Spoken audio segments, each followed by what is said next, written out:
Hello there, guys, and welcome back to my channel for your pre-match therapy session ahead of Aston Villa versus Chelsea in the Premier League. Honestly, not quite sure what match day it is, but does it matter? I don't know. Me and Charlie were just talking before we went live. The games kind of do still matter because even sixth is still possible, as outrageous as that sounds compared to what we just experienced in our last game. The problem is we've been so inconsistent all season, like Charlie said. We are now literally a team that could win 6-0 the one week and lose 5-0 the next week. And that's not a situation I feel particularly happy being in, but hey, here we are. But not only that, we also have 12 players out injured. 12. And apparently, even though I haven't counted it myself, I will admit, only 11 senior outfield players fit and available for tomorrow. That's just unbelievable. Like, no matter what we think about Poch, and no matter how much we want him gone or don't want him gone, 12 players injured and only 11 outfield senior players, it's mind-blowing. It's genuinely mind-blowing. We'll get into the details of the injury news and stuff like that later. But Charlie, first of all, welcome. Thank you for coming back on. I appreciate it very much. Let's quickly, and I know it's hard, but let's quickly relive that nightmare from Tuesday night, because honestly, I'm not over it. Usually I manage to get over like bad results within a couple of days. I'm like, all right, next one. But 5-0 against Arsenal, the way we played, the way it went, like, honestly, it could have been 8. It easily could have been. Like, in the first half, they could have easily been 3 or 4 up and it was only 1-0. And yeah, sure, we could have equalized. We should have equalized, but we didn't. And then in the second half, they just absolutely annihilated us. And then we have found out that we're actually not Chelsea Football Club anymore. We are now Cole Palmer Football Club. So that's brilliant. At least he's back, so that's something. But, please, Charlie, obviously you were there at the Emirates on Tuesday night. What words can you even find for that? Like, yeah, but how far up in terms of worst performances you've ever seen was that? The worst. I can't think of a lower moment in a football ground I've had personally than that one. I've been to finals and we've lost. This was the worst. Brighton away last season was pretty bad. Potter's return, we got hammered 4-1. That was pretty bad, but this topped that.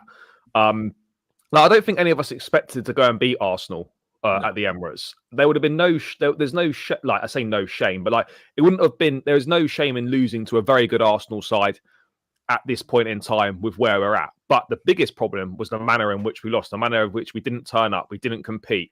We were second best from minute one. You've got attacking players not tracking back.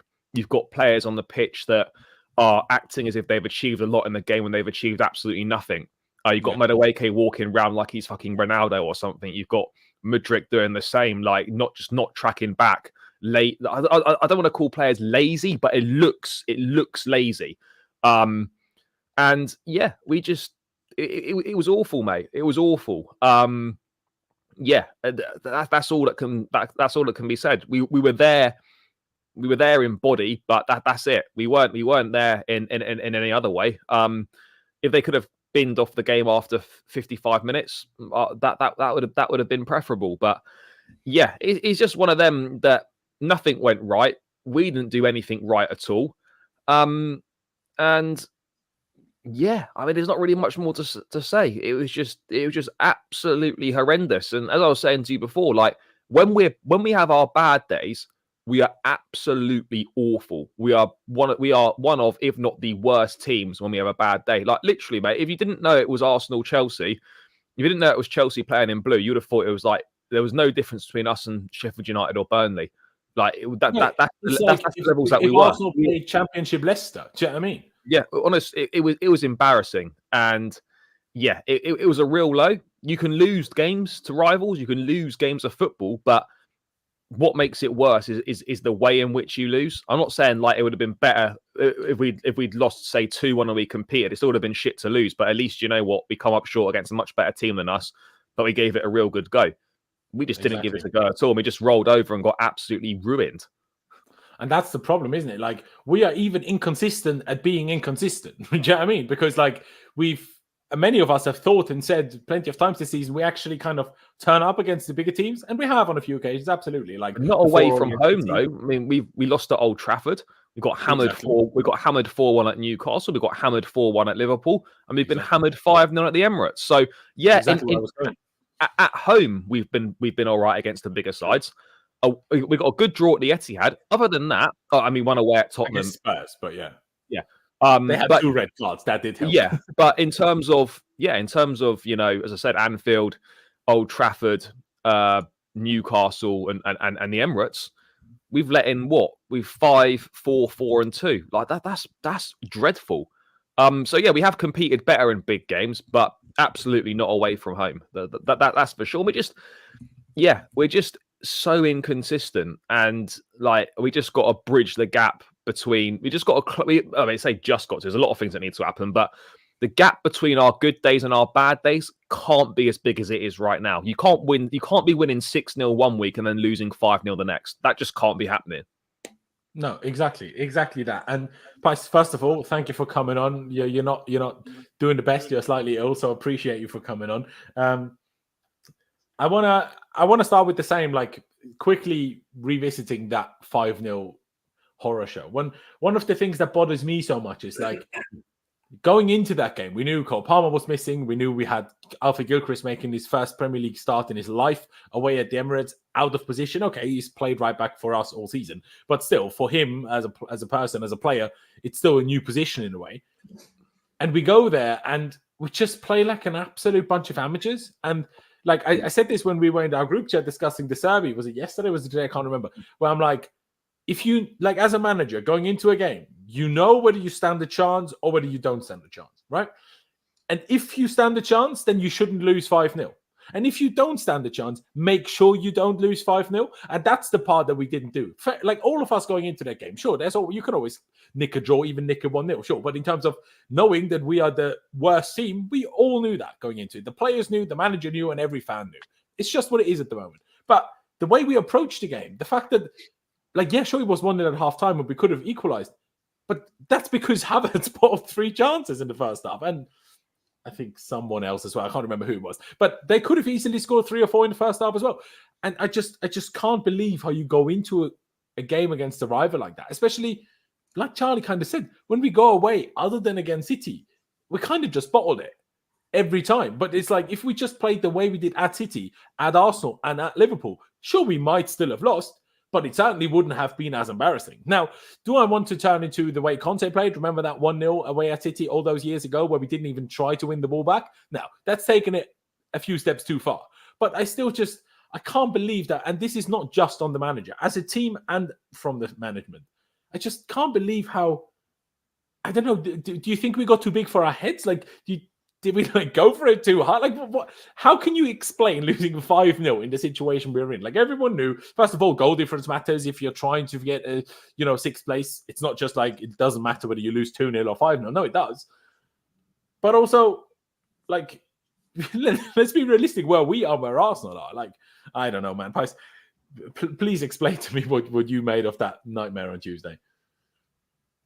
I think second half was the literal example of 1, why Pochettino needs to go, and 2, why the model of this club needs to change. I think the players, I don't know what happens specifically at half time, but when we go like a goal down, it's almost like, okay, especially after 4 minutes, you don't really react much to it because it's so early in the game. You're like, okay, it's shit, but whatever, we've still got so long. But when you go 2-0 down against Arsenal, I just felt like they just gave up. They were like, that's it. Yeah, we're fucked. Well, he even insinuated that, didn't he, though, Pice? Like, that's what Poch said. At 3, the team gave up.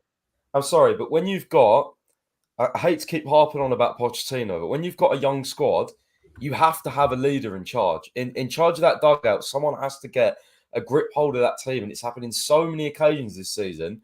And again, reports come out this week. The players like Pochettino. Of course they fucking like him because he mollycoddles them, like it's ridiculous. Like there's so many occasions in games where it's like at half time, I can't believe he didn't make any substitutions. And then to go to like 60 minutes, 70 minutes, he brings on Cassidy instead of Chukwuemeka. Like, now that Carney's injured, maybe we know why, but yeah. He went to a back 5, right? When it was 4-0. What's the point? Like, honestly, like the game was so infuriating. Like, the games just get away. Quickly just jump in because on what you said, Poch literally said post-game, and you said it as well, Charlie, the team gave up and the players kind of lost faith and they collapsed rather than like, okay, we need to at least hang on and not get embarrassed here, blah, blah, blah. But he said it happened after 2 or 3 goals, and he didn't make a sub until after 4. It's like he's sabotaging. But there's also no one on the pitch to pull these guys together and be like, lads, I know, like, what's going on there? You make sure we're not going to win this game, but you make sure we do not get embarrassed. There's no one's taking accountability or responsibility for what's going on the pitch. Exactly. And I just look at it and I think, yeah, okay, the guys will be hurting, but similar to the FA Cup when we got knocked out. For me, I think a big concern of mine is how many of these players are actually genuinely gutted and hurting inside that we lost that semi-final, that we got battered at the Emirates. How many of them are actually that bothered? Because I look at it and I actually don't think that many are bothered. You got Thiago Silva, who I think is. I think Conor Gallagher, in fairness to him, probably is. But I look at the rest of them and I think, how many of you guys are actually bothered? We've just been absolutely annihilated. I don't think enough of them actually care. That I don't want to say care because it's hard to judge people's character when you don't know them. But for me, I just get the impression that not enough of these players are hurting enough after losses like the Cup semi-final and this one. Exactly. And it's just, like I say, why would you tell me in hindsight that you saw the team giving up, but you didn't do anything about it until 4-0? And I still stand by what I tweeted and said at the time. The fact that he brought on Thiago Silva at 4-0 or 5-0 even. It was at 5. At 5-0. It's like slapping him in the face. Like, what? Like, how? Why would you disrespect him like that? What has he done to deserve that? Like, it's an absolute disgrace. Honestly, the whole thing is a disgrace. Now, sure, we need to mention it to some extent.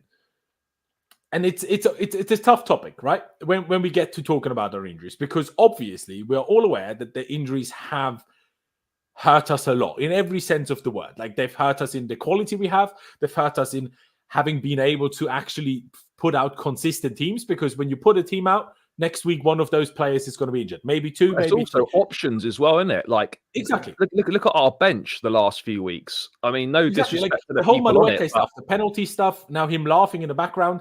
But because of injuries, you can't even drop him. There's no one else there. And whether you wanted to or not, he'll play again tomorrow because there's no other options. Exactly. And as much as, like, you know that, Pies, and you know as well, Charlie, I'm very much to get rid of Poch. And I have been since that Wolves away game on Christmas Eve. Ever since that day, I've been get rid of him. But we still have to, and this isn't taking blame from Poch, but this is just adding on top of our situation, especially because Poch is partly to blame for the problem. The amount of injuries are genuinely staggering. And El Padre, I'll get to your super chat in a minute. I just want to get to this kind of topic first, if you will. Because if I bring up the new injury update, it's just, we have 12 players out injured. Now, sure, there's a few. We haven't like the least amount of players we've had missing this season is 6. We haven't gone into a match day this season with less than 6 players missing. And most weeks it's been between 8 and 12. Like that. I wish I had it ready. I saw a tweet where someone did like a whole. Yeah, it was CFC Daily did it. Yeah, but was it Daily? Okay, I'll get it. Yeah, but it's also like, and one thing I would say, this is slightly in defense of the manager. Obviously, it doesn't excuse that he's not been good enough this season, but it's really important when you've got a young, inexperienced group of players that you're able to play these guys together quite a lot to get continuity and to try and build a team. When you've got 7 or 8 starters missing every week for the whole season, pretty much, it's very difficult to build a continuity, to build an understanding. And like, I think in fairness to the manager, like, those circumstances have made it very difficult to build any sort of continuity and any semblance of any team. Exactly. And it is to some extent a defense of Poch, because now, sure, it will, play a role. And we most certainly would have been better and more successful had we not had so many injuries. The reason why I'm not giving him that excuse is because, according to, let's not say every, like, David Ornstein and Fabrizio Romano, but still quite a number of reports, Poch has played a part in causing these injuries, both with the way he does training, both with the way days before matches being the hardest training sessions often, but also with rushing players back. There's countless examples, like Ugo Chukwu, like Gusto on multiple occasions. Reece James, maybe that would be harsh to blame that one on Pochettino. Rushing him back, I think that's more of a Reece James problem. Even in Nkunku, like we waited to bring him back in the squad for a long time. But once he was in the squad, we played him way too much. Remember that Liverpool game when he all of a sudden started and everyone was like, what's happening? It's just... What I would just quickly say on that, though, like this is not... This injuries we're getting is not a new thing this season, right? And look, people can... Look, there are the reports out there about the training methods and whatnot. But when we were picking up a ridiculous amount of injuries under Thomas Tuchel, no one was questioning Tuchel's training methods. Like it's but the one difference is, I mean, maybe it is out there and we were just not aware of it, or at least I wasn't aware of it. But Tuchel doesn't have a history of seemingly causing injuries, while Pochettino seems to have that history both at Tottenham and at PSG. I'm not sure whether that happened at Southampton or at Espanyol as well. I don't know, but at Spurs and at PSG, it sure seemed to have happened. And happened at Southampton because there's a thing where Ricky Lambert was saying they made he had to. I did a lot of running, yeah. Yeah, he had to go in as the captain because after every game or the Monday after every game, I think it was, Pochettino used to make them run ridiculous amounts, and the lads were getting so tired and stuff like that of physically tired that they agreed to basically get Lambert to go and speak to Poch and try and reduce the intensity. And I think Poch just made them run more once he did that. So it's just the thing is with Pochettino is everyone kind of knew this before he came in. So he's got that sort of, backlog there already. So when these injuries do happen and the amount they've happened, of course, people are going to naturally blame to Poch because, even PSG, he's had this at PSG as well. I was speaking to account the other day and it was on the timeline. He was basically saying oh, that's nothing new. We had loads of injuries under him as well. So it can't be a coincidence, Just can't. Exactly. Too many clubs for it to be a coincidence. Exactly. I mean, Padre, because you touch on PSG there, I might as well bring up the super chat. Appreciate it very much. He says, Poch had a team like PSG, and what did he win? Well, I mean, he did win the league, I think, and won. Yeah, I mean, he wins what everyone wins there, the league and the cup. He won the same amount of trophies at PSG as Thomas Tuchel did. So football was bad, but the trophies were no different to what Tuchel achieved there. But made everyone think Messi was washed. Exactly. He had Messi, Neymar, and Mbappe as the front three. In terms of talent, probably the best front three in history, right? And he made them play like us. He made them play like us. It's outrageous. It genuinely is outrageous. Even if we look at the current injuries, right? Like I wanted to say earlier, we have a few positive bits of. There's about 7 or 8 starters in that 12 that are literally, and they're all players that would play if they were fit, other than maybe Ugo Chukwu. And I guess Carney was fit recently and never did play, but you get the point still. Like I say, though, there's a few positive ones in that Levi Colwill and Reece James are back in partial team training. The same goes for Christopher Nkunku, even though he apparently had to stop yesterday, but he was back out today, so shouldn't have been the biggest issue. Robert Sanchez, what's been going on with him? I also don't know. He was injured, came back, then was ill. Since then, he's been injured, and no one knows why. But it's just baffling. Even Colwill, it's a toe injury. He's been out for 3 months. Why? Ugo Chukwu was supposed to be out for 4 weeks. It's now over 3 months. Hey, 4 weeks. 4 weeks on at Christmas. It's now fucking almost May. Exactly. Exactly. It's just outrageous. Obviously, Enzo now had his surgery for his hernia problem. I'll bring up Enzo's post in a minute so we can read through that. But the two most shocking ones to me are these two. Oh, not what I meant to do. Carney Chukwuemeka and Raheem Sterling. They haven't started any game in recent weeks. Any. Now, Sterling did come from the bench against Arsenal, but Carney Chukwuemeka was an unused sub. Now, sure, things happen in training. I'm aware, and you can get unlucky in training, but Carney Chukwuemeka, according to Pochettino himself, I'll bring it up quickly. Let me just get it up there so people are not... There's a reoccurrence of that knee injury. That was a bad knee injury. Exactly, but he had surgery for this knee injury. Let me just bring it up quickly so people aren't are thinking I'm putting words into Poch's mouth. Poch said on Sterling and Carney, Sterling suffered pain in his lower back. Sure, happens. Not ideal, but happens. Carney felt something in his knee related to his problem before. We hope it is not a big issue and can be available as soon as possible. Again, this injury happened on, was it the second game of the season? Then he was supposed to be out for not too long. Then they were like, okay, let's have surgery. He had surgery. Then he still wasn't supposed to be out for that long. Then he had a setback, was out another extra month and a half or two. And then all of a sudden he started coming back slowly but surely. Was in the squad, came off the bench a couple of times, injured again for, what was it, a month, 6 weeks or whatever. And now he's permanently been on the bench, very rarely coming off the bench as a sub, never starting. I think we saw him against Everton, and that was it. Exactly. And then he was unused sub in the semi-final. He was unused on Tuesday. Maybe with Carney, it seems to be at the moment he's fit for about a couple of games, and then he's missing for 3 games. Then he's fit for a couple. Then he's missing again. It's just constant. Plays a couple, misses a few, rinse and repeat cycle. Exactly that. And it's just, now, sure, you can talk about Carney himself, but if it's a reoccurring problem of the same problem, you have to question so many things. You have to question the doctors that did the surgery. You have to question every staff that is in charge of recovery at the club. And you have to question what happens in training that he's not even playing and he's re-aggravating injuries that should have been sorted with surgeries. Like, it's not like, if Enzo's hernia started to get worse, he was kept being treated with injections, medication, blah, blah, blah. It will get worse. It's an up and down as the body is.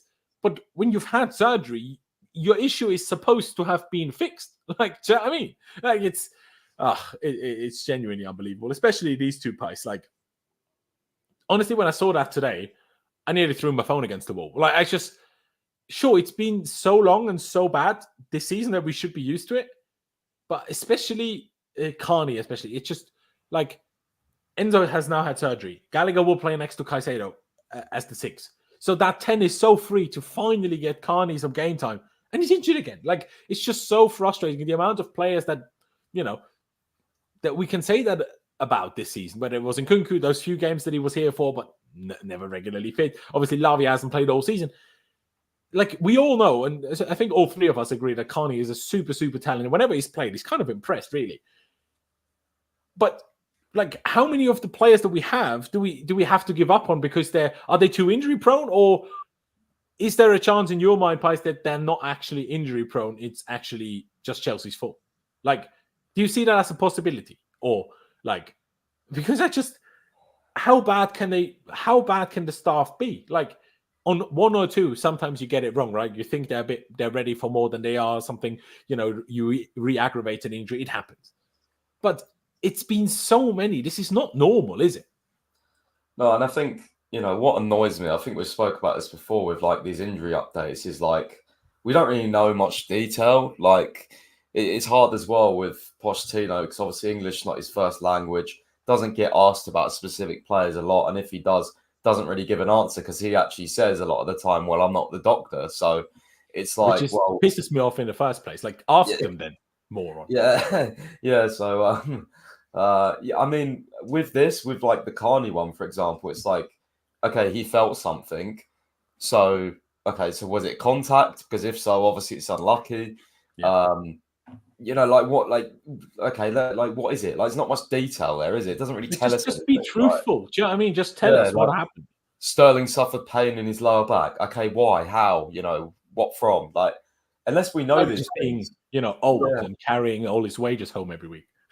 It's just, I don't know. Like, you can't. I don't know. I can't really say much because there's not much to talk about. It's just sort of, okay, another injury, whatever. At this point, literally, that's how I feel anyway. As do I, mate. As do I. Obviously, we've got Ben Chilwell, who was back from injury. Then Southgate calls him up and plays him 2 games. Ever since then, he's essentially kind of been, suffering with the same injury, according to Poch. Like, obviously, he came on against City, where he kind of failed really hard, and it would have been better had he not come on. But also, he re-aggravated his injury again. He keeps having apparently swellings in his knee and stuff.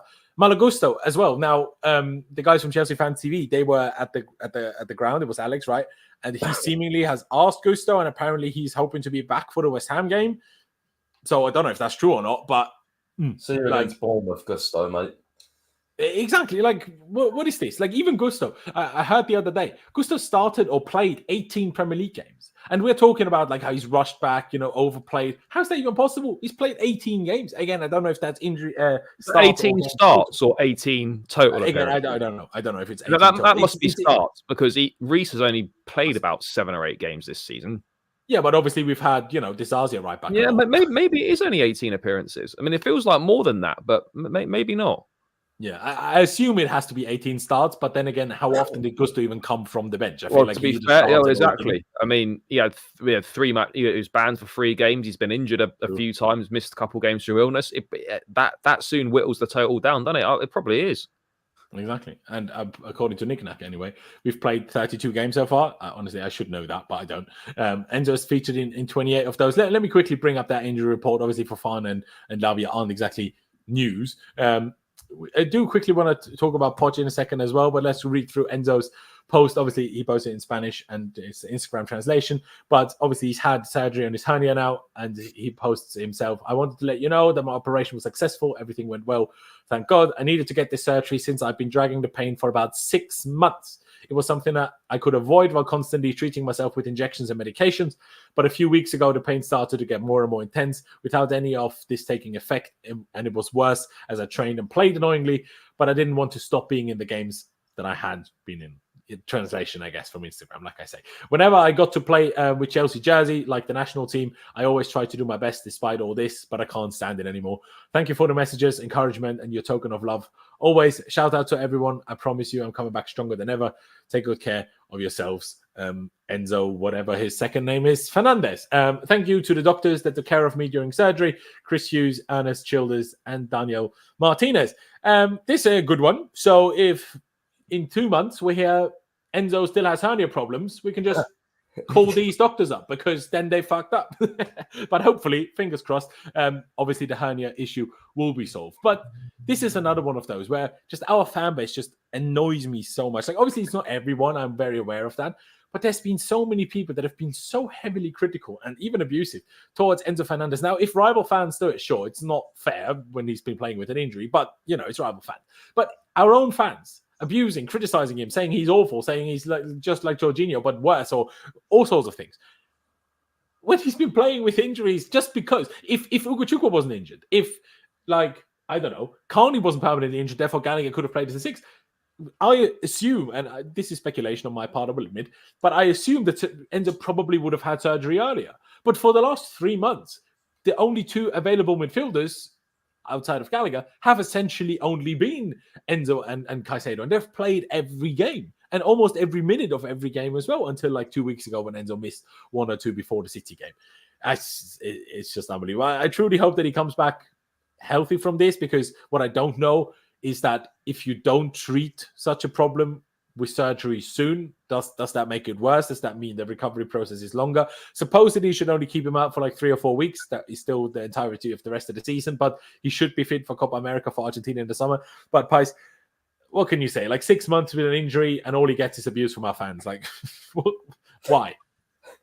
Yeah, I mean, I've been saying to people he's been playing with an injury. So, especially something like that, where I think someone actually posted a picture of what it is. It's like a integral hernia or something like that. I kind of don't know what it is, but it looked horrible on the picture, how it pushes kind of out your stomach area. It's kind of lower sort of stomach, abdomen sort of thing. Your intestines. As far as I know, right, and I'm no expert, but I actually did speak to a mate of mine who is a doctor or studying medicine anyway. And he said, obviously, that can happen, but that's the worst and worst of all scenarios, that the intestines actually come out. If that happened, he definitely wouldn't have been playing, because that is such agonizing pain, you can't even move, walk, anything. So he definitely didn't get to that part, but there was some sort of hole that, something was putting pressure on this. And when you exude physical work, football is, exercise is, that will create extra pressure in your abdomen, and that then causes more pain, more pressure. That's why he said recently when he's trained and played, it's just been, he couldn't stand it anymore. It's just to be honest, I think it's a bit stupid that from him and the club that they even let him play for this long. It would have saved his reputation and it would have saved his health had he just gotten injuries. It's not like we would have had so much worse results if Enzo wasn't here. No, and that's not trying to be disrespectful towards Enzo, but because he's been injured regardless, and also the games where Gallagher played next to Caicedo, with the way Poch plays, we've arguably been better, at least compared to a non-fit Enzo. But it's just, it's crazy, isn't it? Sorry, Pys, I interrupted you with trying to explain what I know about it, but it's... What do you do as a player? Like, you sign for so much money, you try so hard, and I don't want to bring this back to someone like Morata, but even Morata, like, this is a common theme at Chelsea. Players play through injuries, then it doesn't really work particularly well. It makes them play worse. And instead of fans appreciating that they're trying to play through injuries, it's still the managers that picks them, mind you. Like, it's still the managers that chooses to play them. It's not the players that say, I'm playing even though I'm in pain and I can't run properly. Morata did the same, played through a back injury, and then got so slated that, obviously his confidence completely collapsed, and then everybody hated him at the club. And I'm not sure if he got booed, but like, this is a thing that we do. Like, just what do you think, Pys? Like, do you think in hindsight it's stupid of Chelsea not to, and Enzo himself, to not just have surgery straight away? Or do you understand that perspective where it's like, well, we didn't have anyone else in midfield, so you kind of had to try? No, I mean, we've got academy players if we really have to. We've got Cassidy, like, if he's in such bad pain, which it clearly was, I think it's definitely got worse, I think, over like the last few games, because the last few games he looked like he literally can't run. Like, let's be honest, like he's been chasing loose balls, and he just looks like he's slow anyway, but his mobility's looked like horrendous. So I think this is the point where we was like, okay, yeah, get the surgery. And then more news came out, the other day from one of the Argentinian sources, like he's in pain, he's still deciding. And I was thinking, just get the surgery, man. Like, just get it done, because like, I appreciate you paying through the pain for Chelsea and this team, but like, it's not worth it. It's not worth your long-term risk. It's like with the Reece James thing. Everyone, like, he was trying to avoid surgery for ages, and maybe he doesn't like surgeries. I don't like fucking surgeries, so it's not like, fans are so quick to say, I'll get the surgery, but there's a lot of like consideration you have to take into this, like the mental aspect of it as well. Like, I know he's not out ages, but he's still out, like over a month. So it's like another recovery process for him and stuff. So yeah, I just think he needed to take it, and hopefully he comes back a bit more sharp and stuff like that. Absolutely. I mean, Charlie, there's not that much more to say, but your thoughts, like, should he have just had surgery earlier? What do you make of him playing through pain? I mean, I agree with Pys. I don't think it's ever as simple as, just go and get the surgery, as like what a lot of fans say it is. I think there's a lot more aspects of it that have got to be taken into consideration. Is that the best thing to do for the injury? Can I manage it and get to a point in the season where players have recovered and then I can go and have it there, so we're not left so short? Look, in theory, you would think, someone at the club or the club need to be firm about it and be like, look, we appreciate that you want to help the cause and play through or whatever, but ultimately, like, we don't want you doing any long-term damage. You're going to be a big part of the future of this football club. Go away and get the surgery, recover, and then come back and help us. Like, yes, we had a lot of injuries and whatnot, but we could have used Castelldine, we could have used Cassidy. Would it have been considerably worse overall as a team performance? No, probably not. So yeah, look, it is easy to sell. We should have just got it straight away. Maybe the club should have been a bit firmer, but ultimately he's had it now. It's the right thing to do. As Pi said, it's definitely looked the last few games. It's looked like it's definitely got worse because his performances have definitely, taken a bit of a turn. I know he's not blessed with. He's not the most athletic in terms of pace and whatnot, but he's just looked like he's struggling out there. He's looked like he's in pain. He's been subbed off in games, and yeah, it was about time this happened. And hopefully, he's fit and ready to go in pre-season, and has a good Copa America with Argentina. But yeah, I think it's just another one of these things where until you know the full situation, you shouldn't really judge something. Like, people are so quick to judge players and whatnot without actually having the full picture. So I'm only going by, he said himself, right? I needed to get the surgery since I've been dragging the pain for about 6 months, right? That doesn't exactly sound like, there was much of a debate, like whether eventually this surgery was needed. Now, there are a few people in chat saying like, like Kyle saying it's also incredibly invasive surgery. From what I've been told, that is not the case. Like maybe if it goes as bad as the pictures that were making their ways around Twitter, maybe then it is. But if a surgery has a recovery time of 3 to 4 weeks, that in and of itself tells you it's not the most invasive surgery. Like we have to, like, that's just the case. But I don't know about this. I don't know if that's true or not. I don't know about it. I don't know if people are speculating or if they're speaking from their own experience. But I don't like this kind of statement, JP, because playing through pain isn't heroic, especially if it's a detriment to yourself and the team. Now, I get where you're coming from, but it's not Enzo's choice to play. It's Enzo's choice to say, I can play, but it's not Enzo's choice to play. So if anyone is making that choice, it's the manager. And, nobody else. And if the manager was like, nah, mate, you're clearly not fit, you're clearly not healthy, I'm not going to play you. If Enzo was told that, he probably would have had surgery early because there's no point. I think the manager would have asked him if he was all right to play. No, sure. And players will say yes in these situations, especially when they know every other midfielder is also injured. Yeah, I think that's probably why, because players are always going to want to play regardless. So that's why I think decisions with injuries have sometimes got to be taken out of the player's control, because all players are going to say they want to play. No, that's exactly my point. Like when it's like, sure, that's why you have a medical staff. Like certain injuries, when it's like, okay, your ankle hurts from a swelling, but there's no actual injury or whatever, then sure, you can play through your pain. Or like John Terry played with a broken toe for a season, which is bad, but and with pain injections, it was more about the pain itself rather than the injury impacting him too dramatically.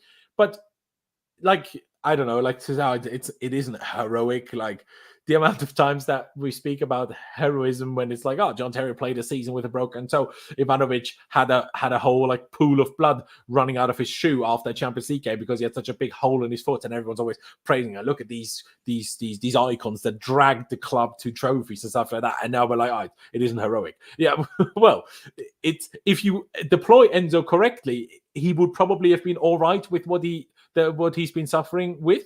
But because we're making him run around like he's like he's Gallagher, obviously that's not fucking ideal if your fucking groin hurts permanently, is it? But any which way, let's not get too hung up on this. I do quickly want to talk about Poch because, Pys, you said it before we went live. Where do you, like, my question is, will we sack him or will we not? Like, I would love to know, because at this stage, we all saw that Arsenal game. But the Arsenal game doesn't necessarily mean we can't get Europe. But the Arsenal game still happened. So do we just say, okay, you can lose 5-0 to your rival, not do anything about it, make only subs at 4-0, and your whole game plan is just super strange and questionable, but you still make 7th in Conference League, or maybe even if we get lucky 6th in the Europa League, and then you get to stay. Like, I said this to you before, I think, Pys, but the whole, at the end of the season, it just goes against everything that makes sense to me, because if they're going by data, the last 5 games aren't going to change the data. So either the data says you're happy with it and you're keeping him, or the data says you're not happy with him and you're getting rid of him. But if you're claiming to do everything about data, then waiting until the result of the end of the season just contradicts that completely. I don't know how you see that, Pys and Charlie, but where do you think we stand on Poch? Is it simply a case of if we get Europe, he stays, if we don't, he doesn't? Because I feel like before the Arsenal game, almost all of us had started to accept, okay, he will probably be here next season. It's better for all our mental health, whether we want him out or not. We just accept that he's here. A few of us try to find a few positives. Okay, if we don't sack him, at least next year when we do hire a new manager, we can say, well, look, when it goes bad, we don't always sack someone. So that makes more managers, more project managers more likely to accept, I would say. But man, when you lose 5-0 to your biggest rival, one of your biggest rivals, like that, and again, we're not in September, we're in April, late April. No, sure, injuries, but we're in late April, and there's still no build-up patterns. There's still no attacking patterns. I really love that the Twitter thread by Euro Expert where he was speaking about he thinks Poch doesn't even work on the ball. He just works on off the ball because we try to win the ball back high and then let the attackers do their thing. We don't even think about how, again, Euro Expert said himself, he's speculating, but that's what we look like. And arguably, it's even worse if he did work on the ball stuff and we played like this. Is arguably worse than if he just didn't. That would at least be some sort of explanation. But yeah, Pys, where do we stand on Poch? What do you think happens from here on out? It's very difficult to say. I think it's an ever-developing situation at the moment. I think with Pochettino, from what I know, Win Stanley is looking at new managers, but it's not to say that it's confirmed like he's 100% leaving. I think they're doing more due diligence now, though, because especially after a 5-0 loss to one of your biggest London rivals, we play well against City, but we still lose. They have to start looking in the managerial market. And from what I understand, they are. So, I mean, especially when other clubs are looking, Liverpool are going to get Arne Slot, Xavi's staying. We've already spoke about the lack of sort of managerial market as such, and perhaps upgrade on Pochettino. But I think if we lose against Aston Villa, we lose against Spurs or draw against Spurs, we're not getting Europa League football then, or even Conference League probably. So as much as other teams around us are also, giving us so many chances to get back in, I think there's definitely a case now that, the club are sort of like, okay, there's only like a few games left. If the worst case scenario happens, we need to be ready to move. We need to be ready to have someone lined up, especially because this summer we're going to be focusing a lot on obviously trying to gain money and doing transfers as well. So, hopefully the club are pre-planning well, So, that's all I can say at the moment. But I think Chelsea are definitely considering sacking him, but at the same time, if we win against Aston Villa, if we win against Spurs, like things can change very quickly. But earlier on in the season, or not even earlier in the season, but like a month ago, I was thinking, well, it may be a case of if we just get Europe, then maybe he stays. But again, like a lot of the briefs that are coming out, a lot of the people I'm speaking to, one, are not specifying what Europe is, because the main objective was Champions League. So if they think Conference League, I can't see a world where you get 7th in the league and you just you stay, right, or even 8th in the league, whatever it is with coefficient, right? That's it. It's not. There can't just be a blanket target. That's not the way you judge managers. You have to judge on an overall picture. You have to judge on everything. The day-to-day training. What do the players think? Obviously, there's reports that the players back him. So that may give an incentive for Pochettino to stay. How much do you blame the injuries? All these things have got to be taken into account. And then obviously, is there a manager that you don't want to miss out on that becomes available? And if there is, maybe you make a change. And one more thing I would say, and I'd keep a very close eye on, and I've been saying it all along, is Pochettino's repeated comments about the transfer strategy, because he has not stopped going on lately about, how we need to be smarter, how things need to improve. And he's absolutely right. And I can tell you now, these comments will not go down well with the board, because they'll be saying, well, he signed up for this. We already explained all this to him, so he shouldn't be saying this publicly. I think Matt Law already said that when Pochettino asked for experience about a week ago or whatever, it didn't go down very well internally. So I don't think that. I see this tweet here. I don't agree. I don't think they're going to change it. I really don't. And I that's think what I was going to ask you, whether you heard anything. No, I don't think we'll change it. And I think Pochettino could amicably agree to part ways. What I do know is that they haven't sacked him yet, because they don't want to basically show to other managers that, like we're a mess kind of, and that you will, because basically Pochettino was at least kind of promised a season, right? So if he isn't even, like getting a season, if your first two managers can't complete a full season, what does that say to other managers, right? Like there has to be some sort of situation where you have to at least see a season out, because you know what, if you get to the summer, you don't, the clever thing about this is, and the PR that might happen, and my theory is that they won't brief it as a sacking if he leaves. It'll be like a parting of ways, sort of like, oh, we just didn't agree, it wasn't really on performance, that sort of thing, because then they can PR their way out of it. So that's what I think. What they tried with Tuchel at the time, didn't they? Where it was like different ideas, different principles, whatever. Different and I don't think they want another like sacking. Like I don't think they want a Pochettino get his sacked or whatever like that. They don't want that. I can tell you now, they don't want it. So that's an interesting one, though, because obviously you brought it up there in terms of what Poch says about, needing more experience, needing to look at our strategy.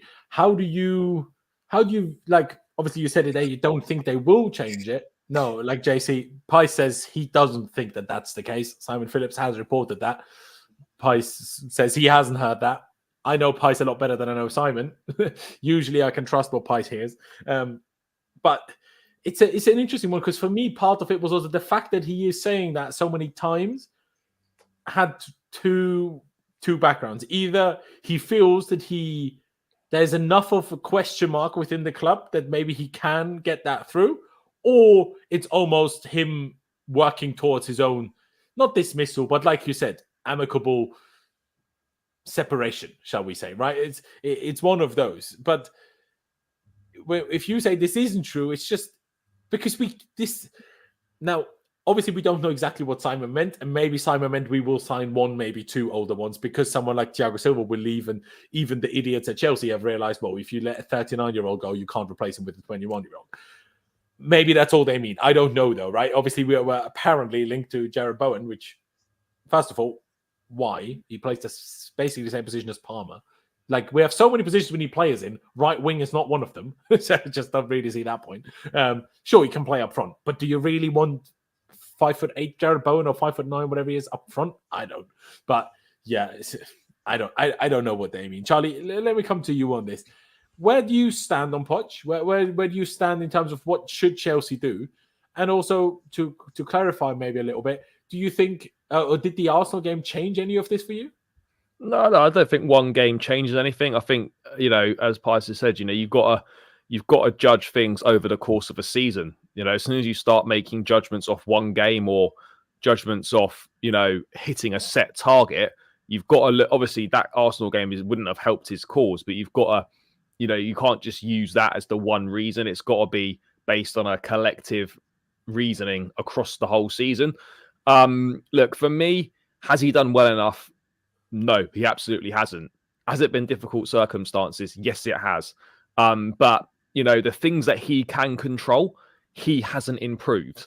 There isn't an identity. There isn't a tactical side of things. There's poor in-game management. All things that he can be in control of, like those are things that he hasn't improved. I'm understanding, I think we all are, of the injury problems that have been had. I think we're understanding that there's a certain ceiling as to how successful any Chelsea manager can be working for Chelsea under this current situation.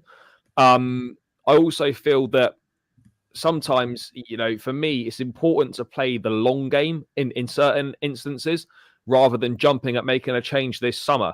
Will the managerial market be different in 2025? Will there be better options available then? I honestly think, like, as Pys mentioned earlier, like, if there's a manager that you really want and you really like, and there's a chance to get him this summer, you do it if you were going to think about doing it the following summer. But for me, I think at this stage of the project, I'm not saying that Poch should just stay, but I think there is credit. I think there is positives for him seeing out 2 seasons and then going in a different direction after that, potentially. I don't necessarily think that a third change in 2 years is the right thing to do. I know the results have not been good enough, but at some point we have to back a manager through a difficult period, because what happens if the next guy comes in and the results are similar, which, let's be honest, they probably will be. There might be a slight improvement to start with, but we're still going to lose a lot of matches. We're still going to have a lot of shocking performances. What's everyone going to do then? They're going to call for this guy to go. At some point, as a fan base, we have to accept that they're going to be a bit shit. We stick with a guy and we hope that he can ride it out, and we give him the time to try and do that. Now, I'm not saying that Pochettino is going to be the guy that wins us trophies and stuff, but, starting again means that we'd be over 2 years into this project from when they took over, and we literally have got no further since Roman left. And that doesn't look good. I think the biggest thing for me is, regardless of manager, if we're serious about changing, then the biggest change that we can make in the club is A, replacing the sporting directors, which I think is highly unlikely to happen, and B, adapting the recruitment policy slightly. Because if those two things don't change, as I said, there is a ceiling to how well any manager can do in this current circumstances at Chelsea. Look, could someone else do better than Pochettino? Yeah. Would it be a marked increase? No, it wouldn't, in my opinion. So, like, I think there's pros. I think there are some positives to sitting tight and riding out another season with this, and then changing in 2025. But ultimately, I think we are in a difficult position because the managers that are available, and let's be honest, when you look at, if you're a prospective manager looking at taking the Chelsea job, it's not as attractive as some of the other jobs that are available out there right now. And you also look at it and you think they've sacked 3 managers already in just over 2 years at the club. Like, am I actually going to be given the chance to work through the difficult periods that are absolutely going to happen? These are all things you have to take into consideration. But there's also the fact they all are. Might sit down at the end of the season when they have this appraisal and go, do you know what? I want out. I don't want to stay because this is a fucking shit show. There's also that point of view that maybe people perhaps overlook, that he might think, do you know what? I don't want to be part. Can I quickly say, if he does think that, he's a disgrace if he doesn't already share that with the club, so the club can start looking for replacements. If he only tells the club that in June, that's a big move, in my opinion. So that's why I don't think that's what he's doing. But I think we've done due diligence or like on managers. Clubs are always succession planning, regardless, because you never know what's going to happen with your manager, whether they sack, step down, or whatever. Another team comes in. But look, I think if he does feel that, I'm pretty sure, like, whatever you think of Poch, I think he's an honest guy. And if he was feeling like that, then he would have. I think he would have communicated those feelings. Exactly. But yeah, look, for me, say quickly, because I agree with a lot of the sentiments you're stating. And if this was a situation where it was Graham Potter, I would see the logic a bit more. My problem is that the squad that the sporting directors are building, for me, does not suit the way Pochettino wants to play football. And that in and of itself goes against each other in any long-term Why did they appoint him in the first place then? No, exactly, absolutely. 100%. That is the main question anyway. Like, why did we change our medical staff? Why did we change Poch? Why did we appoint Laurenz, Stewart and Winstanley? But that's one of my issues. But the countering issue, which you kind of touched on as well, is, are the replacement options really that much better? Now, people talk about Amorim. Amorim has certain advantages, but there's also a lot of unknown about Amorim. How will what he does at Sporting Lisbon in the Portuguese league, where other than when he plays Porto, Benfica, and maybe one or two others, he plays teams significantly worse than his team. Now, you can say, okay, that should prepare him against low blocks, but it also prepares him against low blocks of a significantly lesser quality than anything that we see in the Premier League. But also, we know his midfield, the way he likes to play his midfield, isn't exactly suited to the two midfielders we have either. So is that logical? I don't know. But then you see Liverpool going for Arne Slot, and even Jamie Carragher is there like, really? Like, is that all you got? Like, I don't think the managerial market's that good in general this summer. That's exactly the point, right? So you look at massive clubs. I mean, you look at massive clubs. One more thing in terms of what you said, right? Yeah. No, all good. Would we change the sporting directors? And the one thing in my head is, if we stick with Poch now, and the next season doesn't go well, then the scapegoat will be Poch. And then these same sporting directors will hire another manager either at the end of next season or throughout next season. And then there will be another one. And my thinking is that will automatically give them another chance because we're blaming Poch.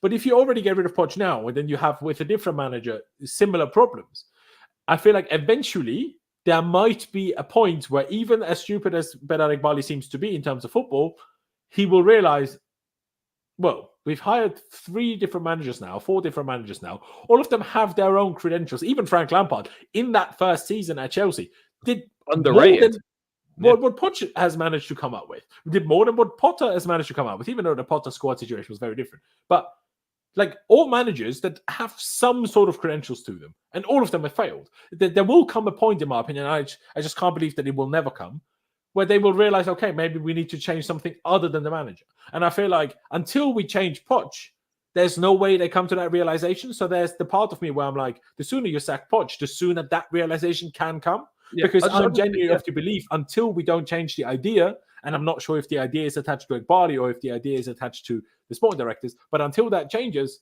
it doesn't matter who the manager is in the grand scheme of things. Sure, we might be 5th instead of 7th, or we might be 6th instead of 8th. But that's what I'm saying. There's a ceiling to how well there's a ceiling to how well a manager can do at this football club right now with the setup as it is. Like Chelsea is not set up in its current guise to be successful. It's not. And like on the managerial market, I'm not saying you keep someone for the sake of keeping someone, but you do have to look at it. The market's not great. You look at the big clubs. I think a massive part of Barcelona desperate to convince Xavi to stay was because the other options out there weren't great. Look at Bayern. The fans have Bayern looking at Ralph to keep Tuchel. Yeah, Bayern looking at Ralph Rangnick. Other option seems to be Ralph Rangnick. I'm not saying that Ralph Rangnick's a bad manager. I think he probably do all right there. But this is what I mean. Like that, the options out there are not that good. And you'd have to look at it and you think, would Amorim come to Chelsea? Maybe he would. Well, he spoke to West Ham, so I feel like probably. Yeah, he probably would. But as you say, like you're looking at, there's no one that jumps out where you think, fuck, that's an outstanding manager we cannot afford to miss out on. To be fair, if there was such a manager available, we wouldn't get him anyway. Well, and there's that as well. Almost need 3 or 4 of those for us to get them. Do you know what I mean? And that will never be the case, that 3 or 4 of the top echelon of managers are available at the same time. Pys, can I come to you and first of all ask you the question? Do you think that the model, the way we try to operate the football club, is more attached to Egbali / the owners, or is it more attached to the sporting directors? Because the way, obviously, we were run very differently before we hired the sporting directors. When you look at what the signings that Bowley made, also the whole Mount saga in terms of the contract offered to Mount by Bowley, then the sporting directors come in and they take that off the table, blah, blah, blah. So would different sporting directors change the model? Or, you know what I mean? Like, or is it like, do you get what I mean? Like the owners didn't really seem to know much about football. So did they even have a real model in mind? Or did they only get, the idea of that model from those sporting directors that they eventually hired? Like, first of all, do you know? And if you don't know, what do you think?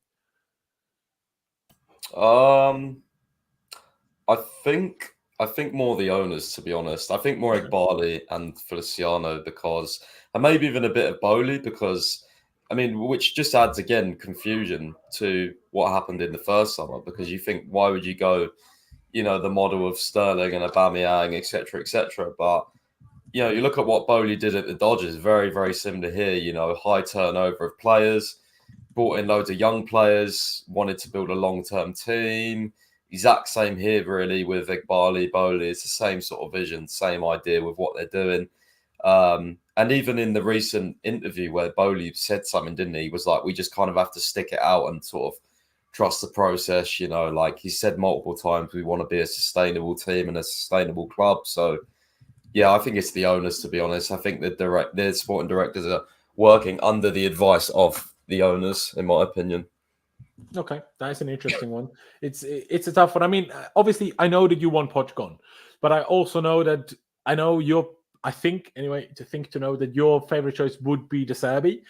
But like, are you not also to some extent in a position where like, okay, you like De Zerbi, you think De Zerbi will be better, but is there anyone where you're like sure? Do you know what I mean? Like when we went from Lampard to Tuchel, as much as there was issues with Tuchel, I think we all knew that there were certain drastic improvements that would almost automatically happen by just getting a more experienced, more veteran, more proven manager.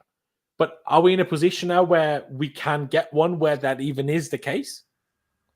I'm very sure De Zerbi will be better than Pochettino because of his system and the way his teams play football. I'm very sure he would be a good fit here. But again, I do understand that, his teams do concede a high volume of goals, but the end of the day, I think, so Brighton, do we. Look at the Arsenal game. Brighton, lost 3 key players. They've had Mitoma injured for a while this season as well. So there's context to be used there.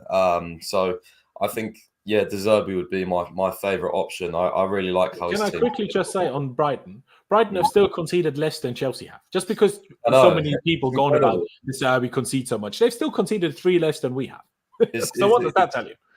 It's incredible, honestly, how many we've broke the record ever. This season is our most goals conceded in a Premier League season ever in our history. And we still have 5 games to go. And they still might keep Poch. Sorry, 6. Says it all. It's genuinely unbelievable. How about that for some fucking data, Clear Lake?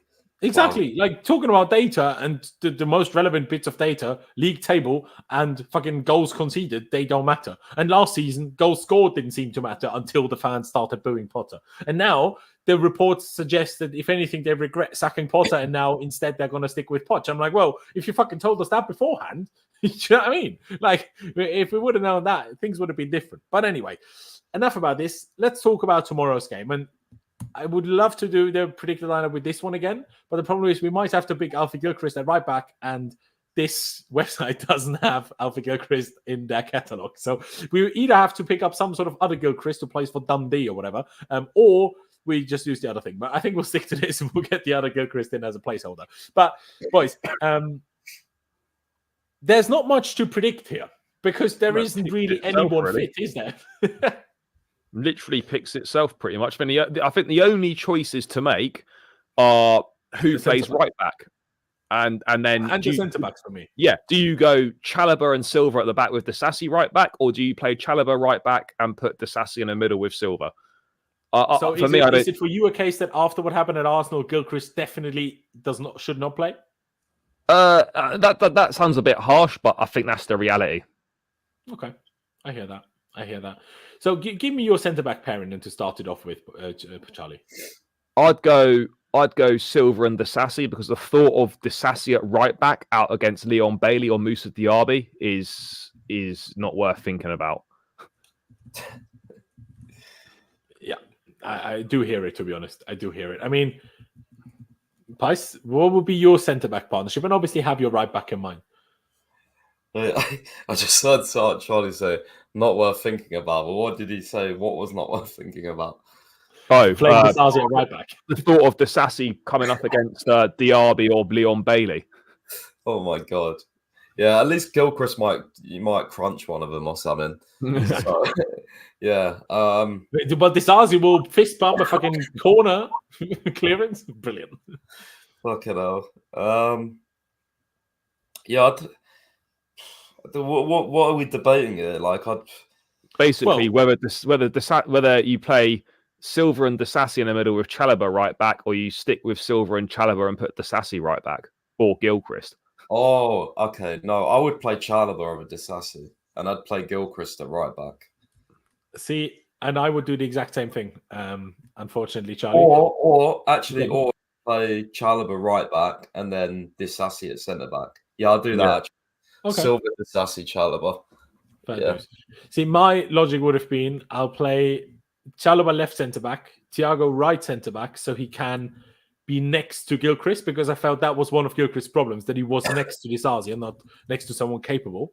And if you play Chalobah on the left, Silva on the right, then Gilchrist is next to Silva, who can help him, and then Gilchrist will do a much better job. But would I be okay with this? Okay is maybe the wrong word, but what else can we do? I mean, I'd certainly prefer Chalobah at right back than I would Disasi at right back. That I can be very clear about that. So fair enough if you boys go for that. Ever so slightly outvoted at left back. It's another one where we don't have a choice because Ben Chilwell will never be fit again. So Marco Correa at left back, obviously. And honestly, to be honest, I think he's been one of our better players in the last He was actually all right against Arsenal. I mean, not that anyone covered themselves in glory. Half, everyone was terrible, but in the grand scheme of compared to the other players, Cucurella he was okay. One of the better ones. Yeah, no, absolutely. Midfield then, boys, because nothing to pick really, because there's no Caicedo and Gallagher, isn't it? Exactly. I don't know whether then Gallagher will be on the left side or Caicedo will be on the left side. Who knows? We'll just have to wait and see. It doesn't make that much of a difference. And then we don't really have many options up here either, because now that Carney isn't available, you're going to have to start Cole Palmer, who obviously was ill. We just hope, or I hope, that he's recovered enough to actually start a game. So he has to be the 10. Mudryk will have to be the left. The left plays on the right, yeah. Exactly. As much as I even have said, I've defended Mudryk a lot, but if there was an option, I'd probably not play him with this one because he pissed me off against Arsenal. But well, to be fair, in theory, based on the last performance, neither of those wide players should be starting, but we don't have the 100%. Option not to. Yeah. 100%. Like in an ideal world, you'd start Palmer on the right, Carney as a 10, and Sterling on the left. Or fucking Jackson on the left, but of course we sent Broy out to Fulham where he's never playing, so that was great. Another piece of great business for our fantastic sporting directors. We kept it short and simple there because there isn't much to add. I mean, do you have another one? Anything? The only thing which is slightly rogue and a little bit left field, which probably isn't going to happen, but you could have Palmer on the right and maybe plays Casadei as a 10, but considering Casadei's barely played, that would be very unlikely. But that's the only other possible thing I could think of, but that would be very left field and very much out the box, which I just don't see happening. Yeah, obviously you could make a case for that. I guess the only way that happens is if Palmer isn't fit to start. Maybe then you see Gallagher staying in the 10 and Casadei starting. But otherwise, Peter, we don't know how long Uruguay will be out for. He was supposed to be out for 4 weeks. That's, I think, 16 weeks ago nearly, or 14, 15 weeks. It's going to be a month at Christmas.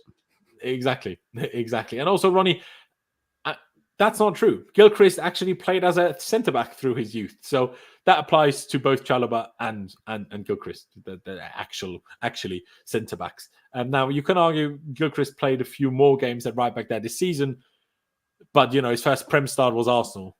And I'm not saying it was his fault, but he should have also done better for their first goal. And you never know. If it stays 0-0 for longer, things go different. But yeah, Pys, there's not much you can change, or is there anything you would change? Like, would you throw a Casadei in, or you don't have another option, do you? Like, literally none. No, this is the team that I'm pretty sure it will be. It's what I mean, especially pivot going forward. I mean, if there's anything else, I'd be shocked. No, exactly. I mean, if we play these 11, I don't think we have a single officially considered senior outfielder on the bench. Like, you wouldn't consider Gilchrist as that. Oh, Badiashile. Badiashile would then be the only senior player, outfield player that's on the bench, because I don't think Casadei is considered a senior, and obviously Gilchrist isn't either. So therefore, obviously we've seen, especially Gilchrist, a fair few times, but like, sure, we can beef Poch, we can be unhappy, this and that. But to only have one senior player on the bench, that's unbelievable. Like, sure, he might be at fault for some of it, but he's not at fault for all of it. So honestly, we spoke so much about the manager and this and that. Until we don't sort these injury problems out, and I know there's many reasons: the doctors, the recovery staff, the fitness staff, the manager, also all our problems. But until we don't fix that, it does not matter one bit who the manager is. If you've got one outfield player that's a senior player on the bench, that's no point. Like, sure, this for one game, maybe we can even pull something off tomorrow. We'll see. But longer term, this is just unfeasible. Like, I mean, Pys, where do you stand on that? Obviously, we touched on it. Poch is partly maybe still to blame for injuries, but no matter what we think of Poch, I almost can't really expect much from tomorrow with those squad options, because there's just no one there. Like, if any of our forwards get injured, what do we do? Like, then what? Bring David Washington on? Brilliant. Yeah, I mean, the team on paper is definitely enough to beat Villa, but you look at it on the bench and it's not. So, this is very reliant on, Mr. Cole Palmer himself again, and us playing well as a team with what we've got. I think this team on the screen is more than capable of beating Aston Villa, but it's a tough place to go. But again, we've proved we can beat them earlier on in the season. We beat them in the cup very efficiently. So for me, there's not going to be that many excuses unless a couple of our players get injured and we literally can't bring anyone good on. So I think we should be winning tomorrow. We need to bounce back, and we need to go and put a statement out. These players need to right the wrongs that played against Arsenal, and they need to turn up. Simple as that for me. Yeah, no, absolutely. I mean, I absolutely still blame the coach for not coaching them. See, that was one thing is weird, how that it happened against Arsenal. But for the first time, I saw Poch trying to coach Mudryk from the sidelines. For the first time I ever saw that all season. Now, it didn't work because Mudryk was awful. So maybe whatever Poch told him was the problem, because Mudryk started better than he was the longer the game went on. So maybe it was all Poch's fault, really. But, like, yes, they need more coaching. I mean, there's people that are football analysts that work for The Athletic as football analysts, they think Poch doesn't even work on the ball stuff in training. Like, whether it's true or not, the fact that a football analyst even contemplates that idea shows you how bad we are. That's almost all you need to know. But let's finish it off, boys, with the score prediction. Charlie, are you going to Birmingham tomorrow? Yeah, I'll be there. There you go. So, what do you reckon? Cool, of course, I'll be there. Is- Mate, it's a nice ground to go to be fair. So maybe I'll just enjoy the ground. See, And why it's especially more fair play is because you've already been this season in the cup. So to go there twice, fair play. and both shit kickoffs as well. But you know, yeah. Are you staying over or are you going home? No. I'll be going straight back. I'm not hanging about. Score prediction. I think there'll be goals in this game. We score goals. Villa score goals. We're shit defensively.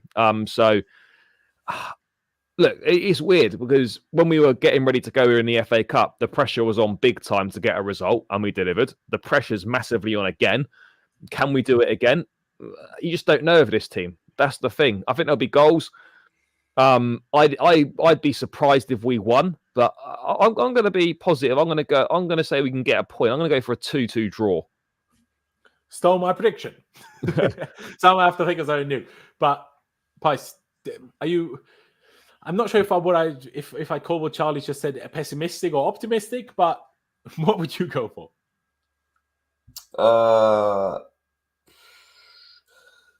3-1 Aston Villa, I think. Okay. I think Watkins is going to score a brace on our head. There's never been an Aston Villa player in history to score in 3 consecutive games against Chelsea, by the way. Ollie Watkins could make that happen. So that's definitely going to happen, yeah. Yeah, exactly. Yeah, like I say, I was going to say 2-2. There is something in me that because of how well we played against them in the FA Cup, part of me thinks, okay, Emery will have learned from that, and this time he will absolutely not go this way because Emery is a smart manager and he will make sure it doesn't happen this way. But there's also me thinking maybe we just play the exact type of way that Villa don't know how to deal with. So, and if that is the case, then no matter how many injuries we have, I think the players that we have on the pitch are in theory good enough to get a win against them. But obviously, you've got to think of that Villa win. I think the 1-0 was that screamer free kick from Enzo. Or was it? I think it was that game, right? And then we scored quite quickly again, another one, and then all of a sudden it was 2-0. Not necessarily that we were the better team, but without that free kick, without that opening, who knows how that game goes, right? But I was trying the reason why I'm waffling is because I'm thinking they'll go with a different score prediction, but I won't. I have to copy Charlie. I'm gonna go with the 2-2 as well. Would I be happy?